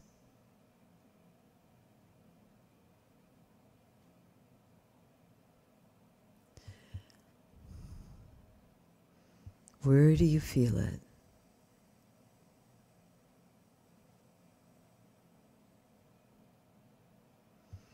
Do you feel any spiraling of energy anywhere? Do you feel rotations? And then just extend from the root of the thumb, relaxing the index finger and the other fingers. Extend, widen the thumb from the index finger, which is the throat chakra, and then just extend from the base of the thumb to the tips of the thumb. And press down, give it a little bit of pressure. And where do you feel this within the nostrils? And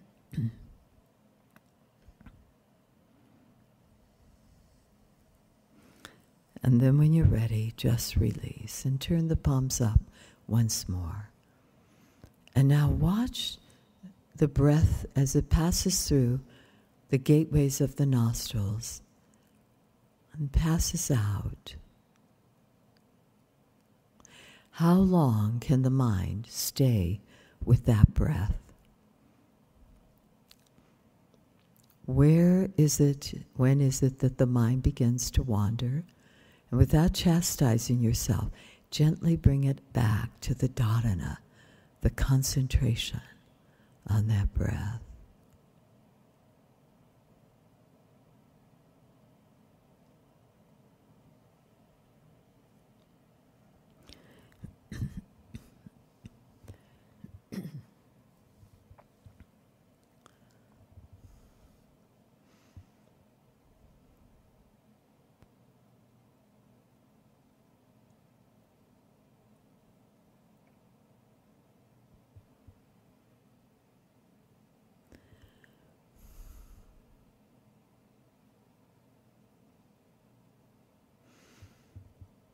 Now just, when you're ready, just bend the knees.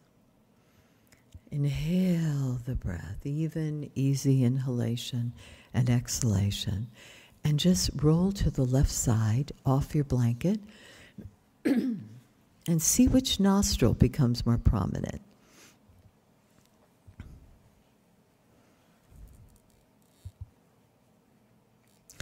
And then just come to a sitting position and use your blanket to support you. And sit up on the blanket a little bit so your knees are lower than your pelvic rim to allow the spinal cord and the cerebral spinal fluid, which also affects our emotions, to flow freely through there. And then just pull against your knees to lift the spine up, and then move the back spine into the front body, lifting the heart center, which brings the head back into the alignment that the commentaries in Patanjali's Yoga Sutras suggest is the meditative seat. He says there's only one asana. All poses lead to Dhyan Asana, the pose of meditation. And that we can find in whatever pose we're in, not just the sitting. So here, inhale the breath, bring the shoulders up to the ears, and now exhale and draw the shoulders down and back. And now open the upper arm, and that opens the palms to the sky.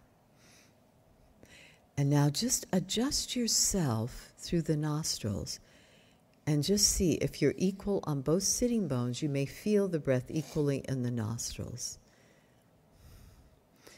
If you're on one side more than the other, it may reflect in the nostrils, in the way the breath flows in and out. And then take the thumb and join the forefinger to the thumb, and some put it to the first knuckle because they said the forefinger is our individual self, this Atman. The thumb is the Brahman. So some people feel that they're not equal to Brahman, so to show their humility, they give a little bit more extension to the thumb. And then the three fingers that symbolize the three gunas move towards the earth. And now still, adjust your buttock and your sits bones to adjust the breath in the nostrils. And just explore that for a moment. Lean more to one side, see where the breath is, and then lean to the other side, see where the breath is. Now allow the breath to expand from the back of the skull to the shoulders, to the sides of the ribs, to the back of the hips, expanding out in both directions simultaneously as if across the plane of the earth, and then exhaling, roll the shoulders down and back and bring the spine up and then in to the front body, lifting your heart center to the light that is always shining, even in the darkness.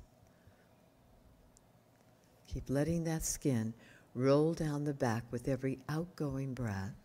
And then as you inhale, relax the shoulders, relax the arms, and even round the back slightly for now. And feel that widening from the center of the spine. And then exhaling, growing down through the back of the thighs equally from the buttock bone. Lift up every vertebra of the spine off the one beneath it. And as the shoulders drop down, let every vertebra of the neck offer itself to the universal. Just feel that above the head. But you're connected to the earth as the energy of your being is offering itself like a chalice into the universe, beyond the polarities of light and dark, and sit in that center of your being, and the breath in your nostrils will reflect that. So even in the sitting pose, we can practice pranayama, equalizing the pose to equalize the breath, which the alternate nostril brings us to that balance.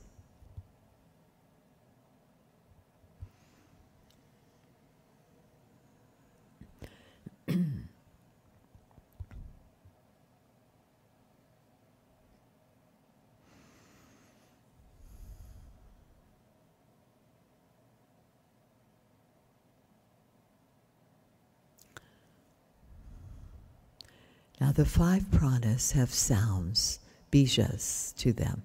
It has no meaning, but it's the vibratory sound of the petals of the different chakras. And we'll just take those as we end our class this evening, as this too is a form of pranayama.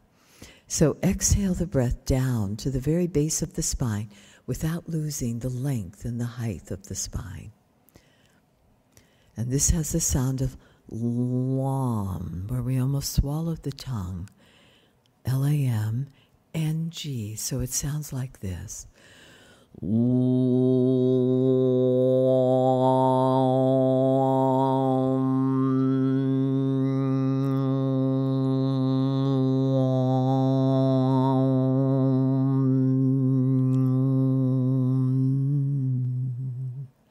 Inhale.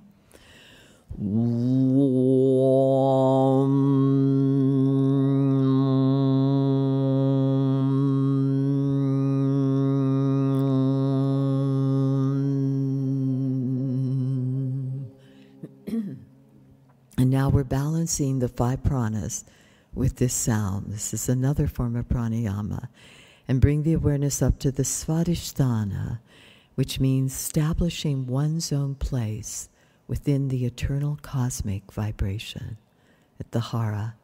And feel that center growing down as the spine grows up. It's like we're lifting up out of the basement of the pelvis, allowing those samskaras to emerge, to be freed. And this is the sound of Vam, V-A-M-N-G. It sounds like this.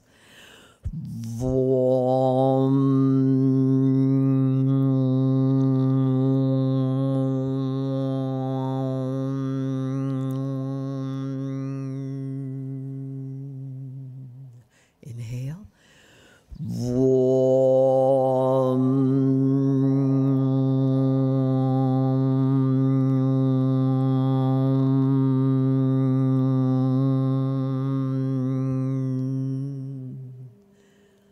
And then we come up to the solar plexus.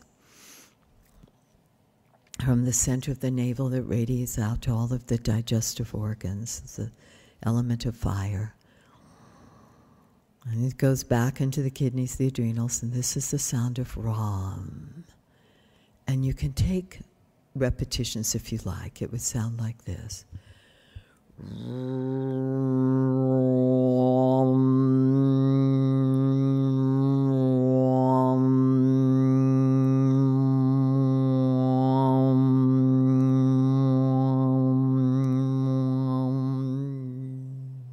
Inhale.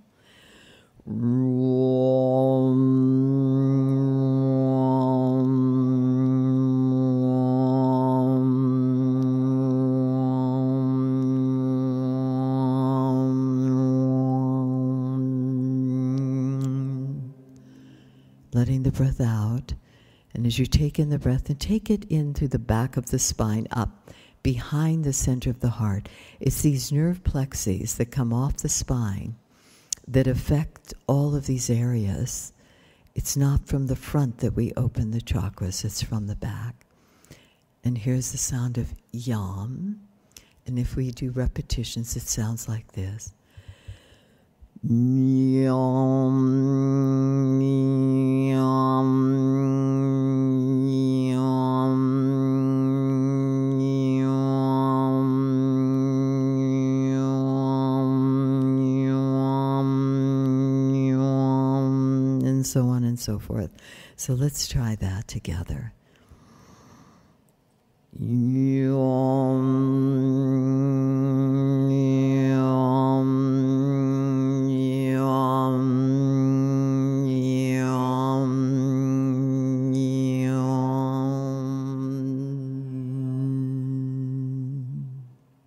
Now hold the breath out.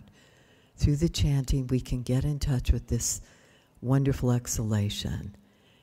Try not to take it in right away. Just let it out, let it out, let it out. And when the new breath comes in, it's a very different element than before.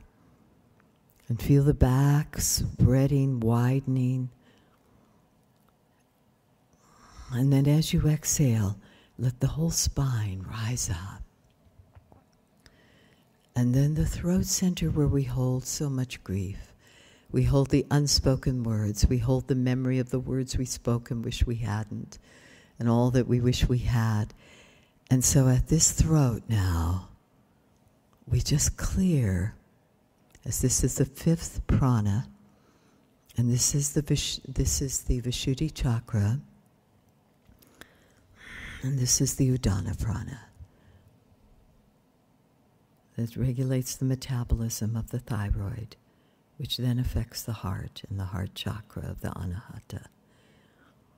And this is just one steady stream of hum, as if we're releasing all that we've held in this center for many lifetimes, as they would say in yoga. All that we have not been able to say and have held so deeply in this center. So it sounds like this. Hum.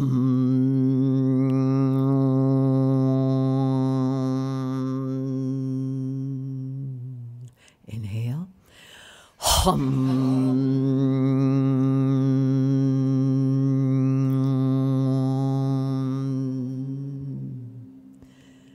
Now, all these sounds, these bijas, the seed sounds, create Om.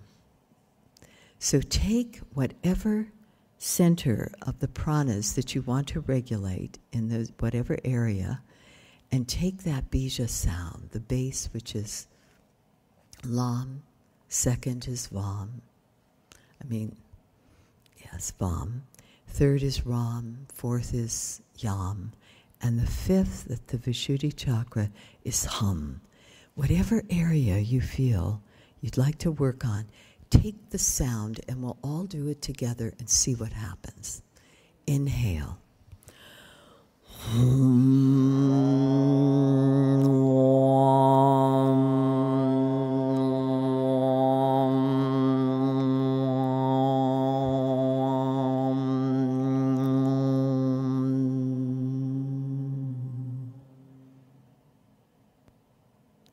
And we just created Om.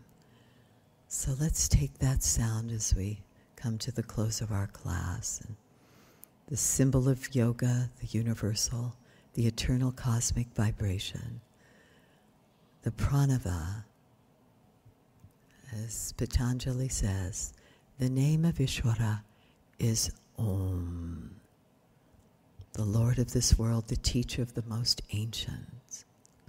Inhale.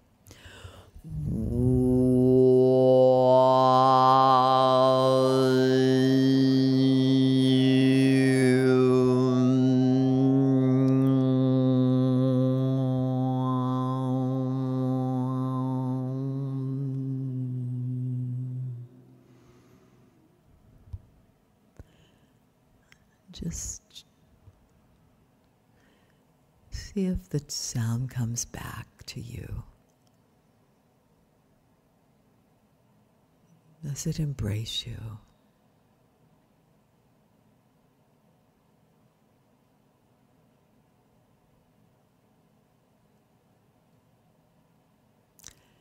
And then when you're ready, just stretch your legs out and lie back without the blanket. Just lie back on your mats and just take a few minutes to let the circulatory currents just equalize. And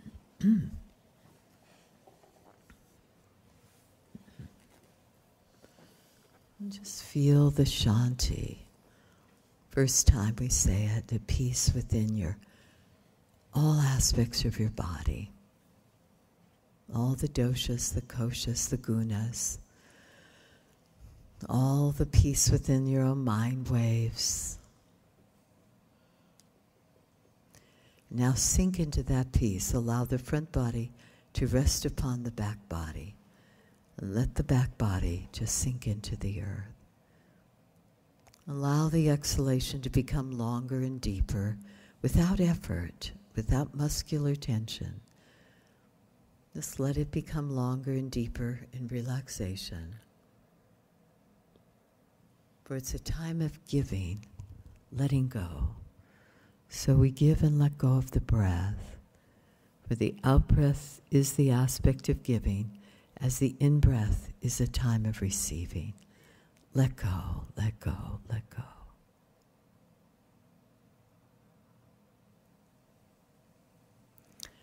Each time you let go of that breath, is there another part that's been tense that you didn't realize? Can you let go of that? And then that. each part you find you're still not having trust that the earth is there to support you. Can you breathe? And then when you let go of the breath, let go of that hidden part of resistance that's holding back.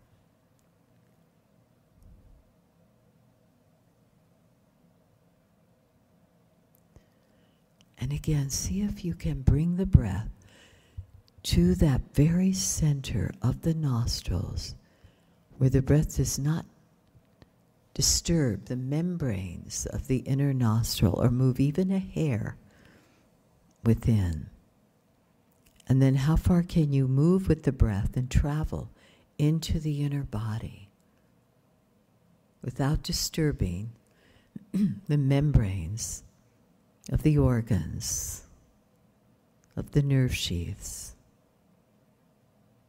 of the glands. And it be so subtle that we truly emulate ahimsa.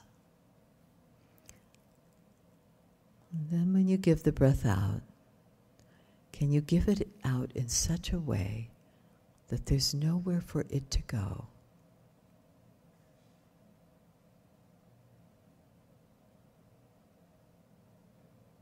Within a short radius of the nostrils. And just feel the effulgency of light. Some yogis say, when we do the breathing, we just imagine this great effulgent light or space within our being.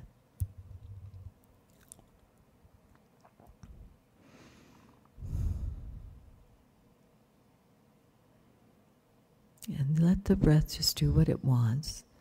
How long can the mind observe it without strain?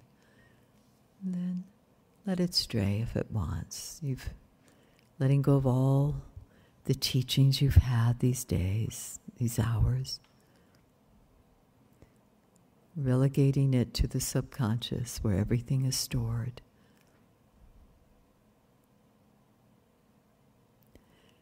And each exhalation, how much more can you trust that the earth is there to support and hold you?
Now let the incoming breath become longer, progressively longer and deeper until it's equal with the outgoing breath. So the giving and the receiving is one.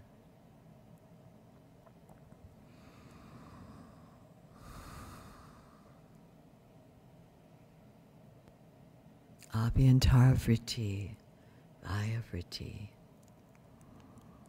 Let the two breaths flow and see if there's new spaces that have opened with this breath.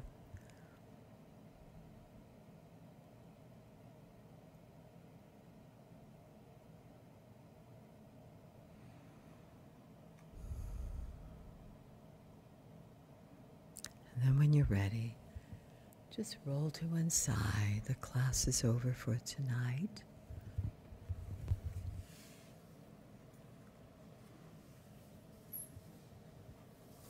You might have some dreams. When we do the breathing, sometimes it stimulates the vritti of vikalpa and nidra, of the dreamlike state in our sleep. Just feel the breath on your back before sitting up.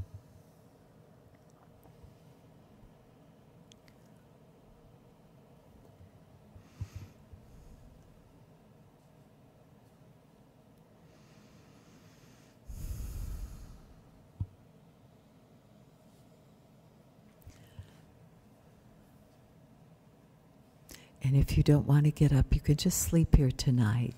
Put your blanket over you. Oh, thank you all. Thank you. Namaste.